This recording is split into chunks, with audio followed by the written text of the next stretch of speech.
Hey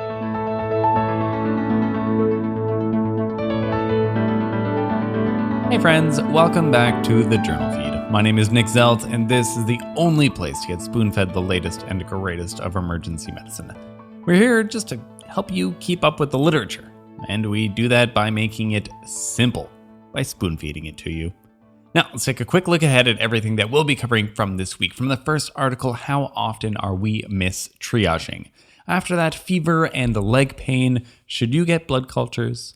Then a really subtle ECG finding. After that, if I give my patient opioids for abdominal pain, are they more likely to come back? And finally, sub-Q insulin for non-severe DKA is actually pretty great. If you are hearing this right now, then you are not currently a JournalFeed subscriber and so will not be receiving the full JournalFeed podcast, only a portion of the past week's articles. Don't worry, they're all great articles. But if you would like to get full access to both the podcast and the blog, then you will have to become a member. All the details for that are at journalfeed.org. And remember that we don't ever want money to be a barrier to better patient care. So if you're having any trouble affording a subscription, get in touch, we'll help you out.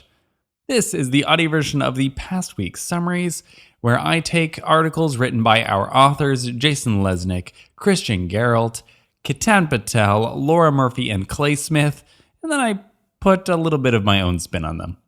All right, let's jump into the first article, titled, Evaluation of Emergency Severity Index in U.S. Emergency Departments for the Rate of Mistriage, out of the JAMA Network Open. Now, there are many different triage systems out there, each of which has its own strengths and weaknesses. The Emergency Severity Index, or ESI, is used by more than 70% of emergency departments in the United States. So, if it's making mistakes, then it's making a lot of mistakes. It's a lot of triaged patients. We need to know how much it mistriages and what factors are associated with those mistakes. That way, we can design better systems, hopefully, in the future. This was a huge retrospective study of 21 emergency departments in the Kaiser Permanente, North California system that included more than 5.3 million patient encounters from 2016 to 2020. Let's talk about how ESI works. It's relatively simple. It's an algorithm that asks a series of questions to attempt to determine the acuity with which a patient needs to be seen. This could result in the patient being given a number from 1 to 5, where 1 is the highest acuity and 5 is low acuity. I'm sure you're all familiar with something like this. The algorithm goes something like this. If the patient requires immediate life-saving interventions, then they're category 1. If not, then you ask the question, do they have high-risk situations? Are they confused? They're lethargic, disoriented, have severe pain or distress? Then they're category 2 patients. After that, it depends on how many resources this patient is likely to require, which I'm going to say it is a little bit self-serving because that doesn't necessarily relate all that much to the patient's condition. If you need no resources, you're category 5. If you need one resource, you're category 4. If you need many resources, then you're category 3 with the option to upgrade to category 2 if their vital signs are abnormal. The authors developed definitions to measure under and over triages so that they could assess the accuracy of ESI. They created an algorithm that could review patient visit data to determine whether patients were properly triaged. I won't go through the definitions of under and over triage. They're pretty straightforward. The levels assigned were pretty much normally distributed, which I think was actually kind of cool. Most of the cases, most of the patients are category 3, 60% of them. And then 2s and 4s on either side of 3 were around 19% of patients. And then 1s and 5s were each around 1%. It's pretty neat. I would have thought 4s would be more common than 2s, which actually kind of speaks to the competence of primary care systems. Remember that level 3 patients require more than one resource. Anyways, how accurate were these categories? Being assigned level 1 or 2, so patients who require life-stabilizing interventions, was only 66% sensitive and 83% specific. That's a lot of misses. On the other end, 4s and 5s, pretty similar, 50% sensitive, but 97% specific.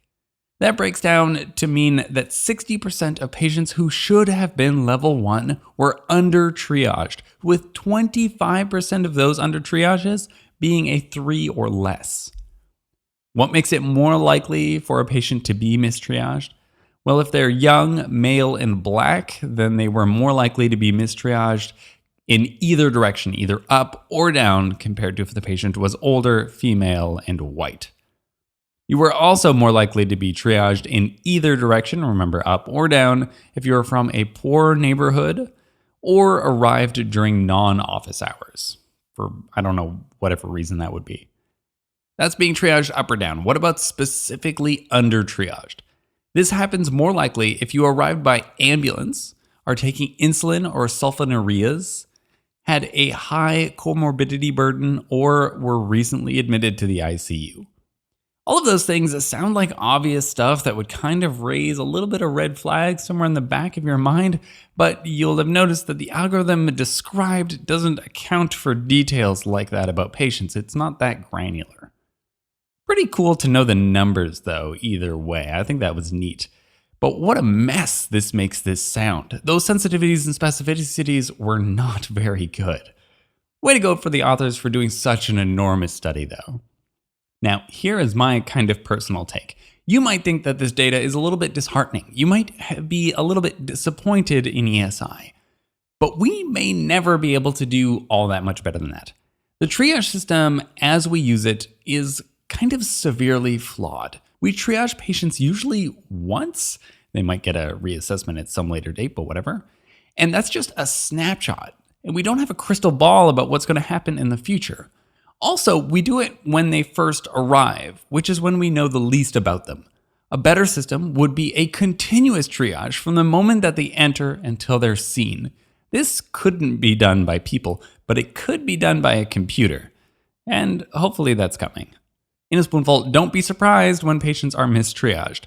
The Emergency Severity Index mistriaged about 1 in 3 patients. Then let's skip to the 4th article, titled Return Rates for Opioid versus Non-Opioid Management of Patients with Abdominal Pain in the Emergency Department, out of the Journal of Emergency Medicine. Abdominal pain is really common, which is not at all surprising. Most of your vital organs are all clustered together in the same spot. Lots of reasons to have pain there. Now, how do we often treat pain? With opioids and a host of other options. The same opioids which are causing a serious crisis in North America. These authors wanted to see if receiving opioids in the emergency department was associated with higher rates of return. There is some relevant concern here, since opioid use in the ED has been linked to long-term use disorders. This is a really fair concern, but I think this article didn't really comment on that very well and went way overboard. They found that patients who received opioids for their abdominal pain and were discharged from the emergency department were significantly more likely to return again in the next 30 days for the same complaint. Odds ratio of 1.57, compared to those who received NSAIDs, acetaminophen, or both. No other medications. The authors did their best to ignore that this could be because probably the abdominal pain was more severe, and so these patients might have a more severe pathology that kind of went away, they might come back. And what they really wanted to do was point out that perhaps, that actually their return visits were because of the side effects of opioids, like nausea, constipation, or addiction. But then we likely wouldn't have even captured them in this study since they wouldn't have been returning for the same complaint. Now, this is all association as well. None of this is causation at all. I think most people give opioids for more severe pain that's not going to be controlled by an NSAID or Tylenol. So yeah, these people probably had a higher chance of returning. They didn't even include patients who received other medications. So if you treated a renal colic's nausea with something other than NSAIDs and Tylenol, then they would not have been included in this study. The patients advocated for use of medications other than opioids to control pain, but they didn't want to look at them in this study. It's all an odd choice. And talk about spin in this article. This article didn't even feel like it was trying to be objective, since it was frankly anti-opioid at every turn and urged the use of non-opioid analgesics, which is fair. I think that's a great movement. But it's not a recommendation that you can make based on this data. They actually cited 4 articles with similar findings, but most of which had higher methodological quality than this one. So why are you doing this study at all? In fact, like I said, if you had given other non-opioid analgesics, they wouldn't have been included in this study. The authors do mention that opioids as analgesia isn't well supported by evidence to be effective in vague abdominal pain. But I'd almost argue it was too effective in this case because all of these patients went home and then they came back because they were still having abdominal pain. So maybe it took away their pain too well? This is kind of a useless paper in my opinion. The opioid crisis is a real problem, do not get me wrong. Please conduct research that meaningfully contributes to its betterment. Not like this. In a spoonful, patients who receive opioids in the emergency department were more likely to return in the next 30 days. Don't read into that too much. Okay, that's all I've got. Let's do our wrap up. From the first paper, mistriaged by the Emergency Severity Index was as common as 1 in every 3 patients. That's pretty big. Then from the fourth article, do I have to revisit this paper? I get the sentiment. I just don't like the delivery. My take was more like if you have more severe abdominal pain, you're probably more likely to come back because of it. Is the opioids causing your return visit? I don't know. I get it could contribute. Links to all the articles summarized can be found at JournalFeed.org, where the newsletter is the best place to make the podcast into a bite-sized nugget of spaced repetition. If you feel like you're missing out, you would have rather hear more podcast or get access to the blog, then please come join us in the members feed. Our goal here is for you to read less, learn more, and save lives, one spoonful at a time.